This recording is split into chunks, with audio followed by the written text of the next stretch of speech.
What brought us here is we are suspects to a kidnapping and murder case, which we were arrested.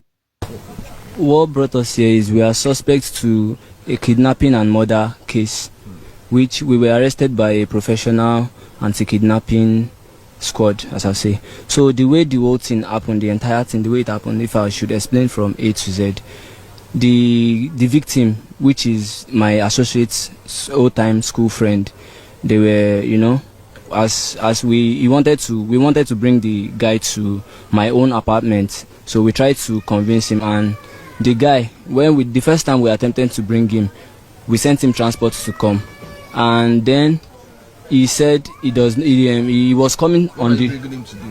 We actually wanted to kidnap him, have him kidnapped, and demand ransom from his parents.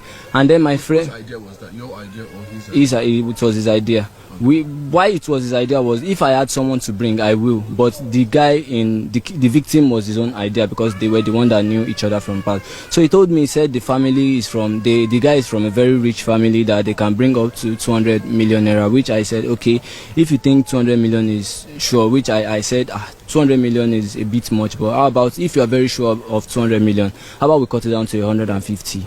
He said, okay, but that's no problem. So then we tried to bring the guy again. This time we said the guy should come and pick up a laptop to use and do work and all that, because I'm a producer, and we said you should come and pick up a laptop you can be using, which was all a lie. We never had a laptop we were willing to give him. We just wanted to lure him to come. So before he came, we went out to buy a Ghana Must Go, a big Ghana Must Go, and we bought chains and padlocks. So when the guy was coming, we already had the cutlass in the house, and my associate, which is the victim's friend, his own weapon was a stick that he had nails nailed on to it. So So you all planned to kill him? Yes, we both did. But at first the intention wasn't to kill him, but I will say everything how we led to killing him.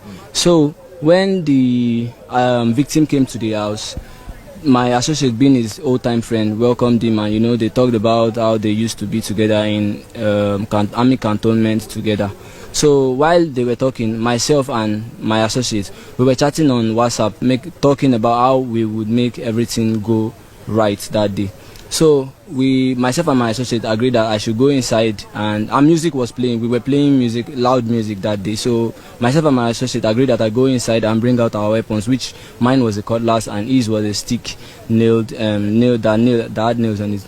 So when I came out, my own job that day was to, say words to scare the victim and, put fear in his body, to inject fear in his body. At first, we were both scared and panicking too, but then when we noticed that we were successfully injecting fear to the victim's body, we became like more in control.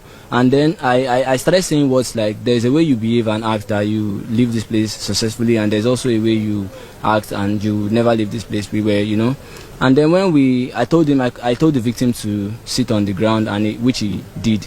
And then his old-time friend, being my associate, told him to sit down. Then I told my associate, which was his own job, put the chain to his leg and put the padlocks and everything. So when we had him chained to the ground, we made videos and took pictures of him, which was intended to send to his family. And then when we made the whole video, my associate called me inside the room, and he told me, he said, Tony, we have all the videos and the pictures we need now. But as I mentioned, this guy is a friend of mine from long years back, and he knows me, he knows my auntie, he knows everything about me, he knows my family, which if we let him go, he will definitely bring his people to and that will leave a trace to him, and if they have a trace to him, will also implicate myself, Anthony. So he said we should silence him, which means we should kill him, that we should not let him go. So now when we've said, oh, okay, that's thoughtful, and then he said we should go and kill him. Then we both went inside, then he turned the light off. That's my associate. Then after he turned the light off, I went to the back, I went behind the victim, and I held him from behind him. I choked him. And then I held him to around a minute, and I was feeling tired already, but he was still alive, but I was feeling tired. So I told my associate, that is the victim's friend, to hold him, to continue the choking, to hold him. So when he did, and the guy we noticed that the guy is quiet already, which he was confirmed dead. So we had rope, which we used to tie the victim because it was too heavy, because he's not someone we can just lift and dispose. So we decided to tie him and put in the Ghana Must Go bag we bought earlier. So how were you able to put him in the Ghana Must Go bag? Yeah, we had him tied, like we fold him and tied him so that it will fit in the bag. So when we successfully put him in, it wasn't easy putting him in the bag, but we did because we were two. So we were able to put him in the bag and zip him. And then when we did that, we planned on, we thought of a few places we can go dispose him, which we said we are not very familiar with this place. If we go there, we don't know, maybe we might meet securities or people like that. So we said we should go to a more familiar road that we already know. So when we agreed on a place that we are more familiar with, so myself and my associate, we lifted the bag and placed it on my associate head, and then he lifted the bag and took it outside our compound. That is the entrance. We had no gate, so he took it outside. That was around, I'm not very sure of the time, but I'll say with the way the weather is, I'll say. Who is this associate? This is okay, great. So when he placed the bag on his head and brought it out, so my associate said it wouldn't be okay if we went with just this bag. How about we go with like our working tools, which is my microphone and headset and maybe just backpacks, because I do music production. So he said if we had those things carried along to people it will look like we are going for a regular outside job. So which we did. And then when he placed the bag containing the victim and also our studio working tools, he told me to wait there while he went to bring bikemen to come pick up the Ghana Must Go and the rest things. So when he went out there and he brought 2 bikes, and then we both lifted the bag containing the victim. We lifted the bag and placed the bag on the bike, making sure that it doesn't touch the bike man's back. So as we placed the bag on the bike, we left a space in between the bag and the bike man, so I could sit in between the bag and the bike man, so I can just try controlling the bag while he drove off. So when he was riding the bike off himself, that is my associate, he took his own bag, and which were containing just clothes and were not really anything, and my microphone stand, and so making it look like we're going for an outside job. Then we got to the place where we wanted to dispose him. We looked around, making sure nobody was coming and that no other bikes were coming, because my place where I rented an apartment is a remote area, that it's like an outskirts. So when we got there and we watched carefully, making sure nobody was coming, when there was nobody, we dragged the bag into the bush and unzipped it and poured out the victim there. So the next day, at that time you could confirm that he was dead, and which location did you dispose him of? What time? I'm not sure of the time, but I should say around 8, 9, 10 p.m. So when we disposed him, we poured him out of the bag, and then we took the sack and put it inside one of the bags we were carrying, and we returned it back home. So the next morning I called my dad and said I was coming to his place, and I told my dad to send me 15,000 naira for transport that both of us can get there, because his family and my family, they lived in the same area, because we were born and raised in the same area, so our families are not far from each other. So we went back home. So we Hold on. How about the money, the ransom? I'm getting there. So after he told us, because he assured me that this family is a very rich family and they could provide up to 200 million, which I said that is a long money, but if you are very sure, how about we cut it to 150? So when we got to Ikorodu, being our family's place, I called the victim's family with the victim's number, and then I told them I was driving, because that night they were calling the victim, like trying to ask him where he was and all that. So but I didn't pick. But when I called, I told them I didn't pick because I was driving to Bayelsa. I told them I was driving to Bayelsa, which was all a lie. And then when I told the person I was driving to Bayelsa, then I demanded the ransom of 150 million, which my associate told me they were able to provide. That was when the victim's mother picked the call. So she begged us and was like, okay, how about she brings 50 million?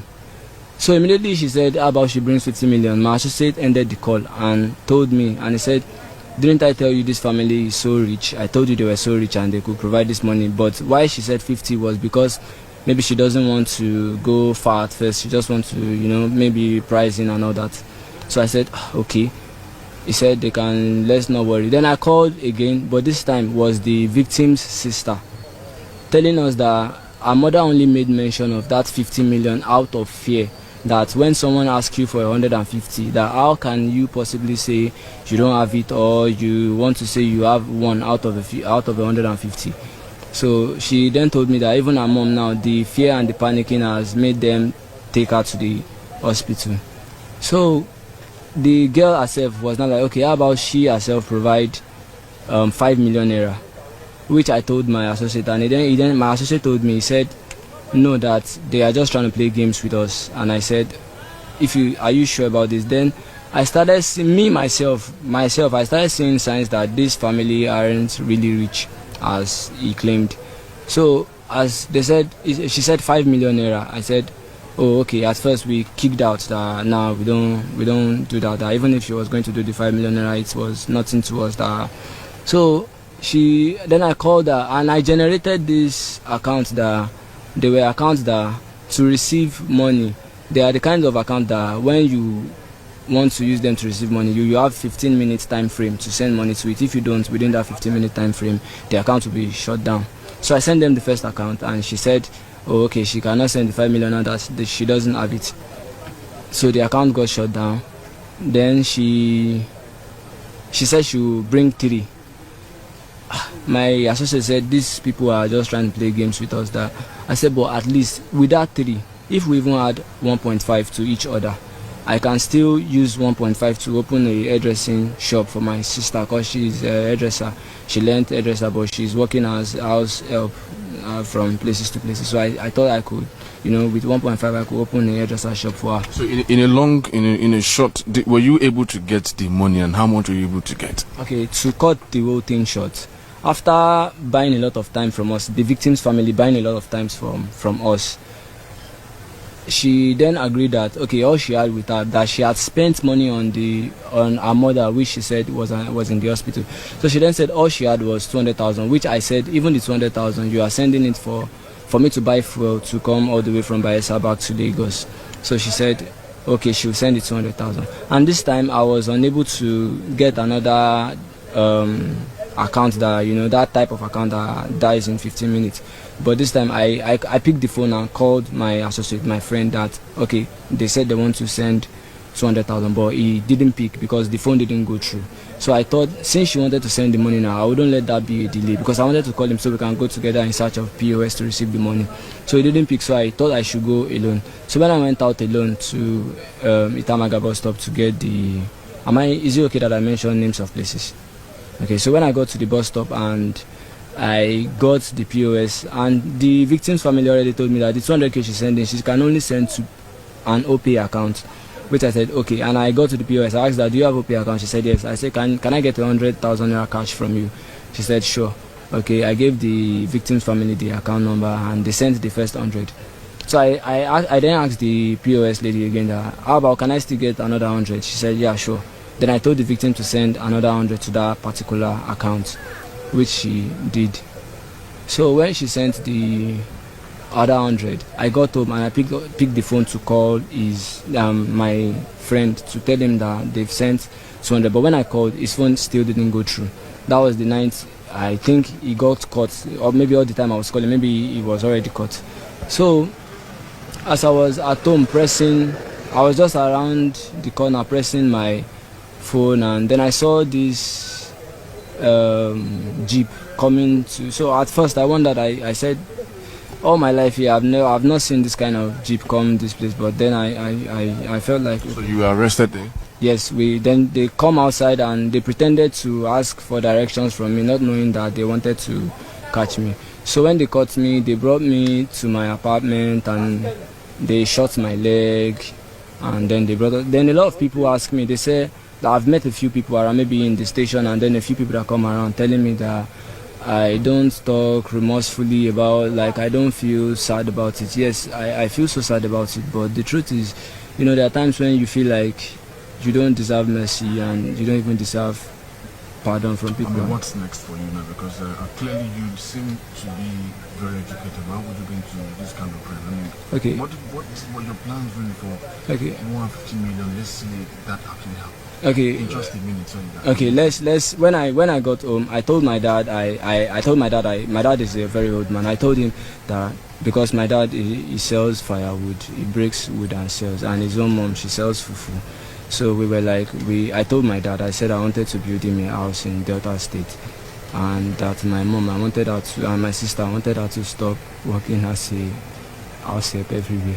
And my elder brother too is working at we are from a very poor family. So Are you the last one? Are you the first yes, one? I'm the last born. How old are you? I'm 21.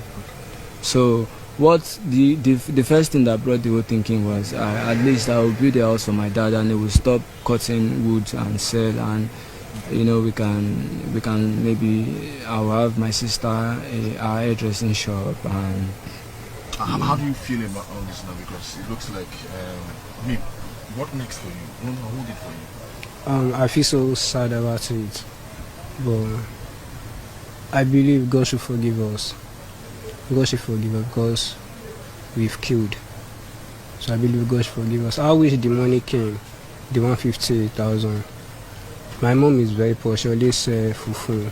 So I was just like I should open a business, and me also I should go to school because I stopped my school at SS2. So I just like me, so I should go back to school and start living my own life. What do you guys want the government to do right now? Because this is not a very small case. Please, they should forgive us. This is a very big case. They should forgive us. And if they can get me a work if they can put me any work that I should be doing to aim this will change, I'll be appreciated. How old are you? I'm 23 years old. Yes. Alright, thank you so much. All the best, and I wish you guys all the best. Alright.